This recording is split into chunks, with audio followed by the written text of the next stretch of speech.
Hi everyone, welcome back to a new video of Quick Guide. Today in this video, I'm going to show you how you can log into your Justits account. Keep watching the video till the end. To log into your Justits account, firstly open your Justit application. The home page of Justit will appear on the screen. Click on the settings option with the little gear icon on the bottom right corner of the screen. On the next page, click on Login. To log into your Justits account, enter your email address as well as password associated with your Justits account. Tap on an eye icon to check if you have entered your password correctly or not.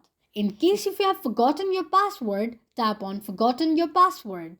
After entering your email address as well as password, click on Login.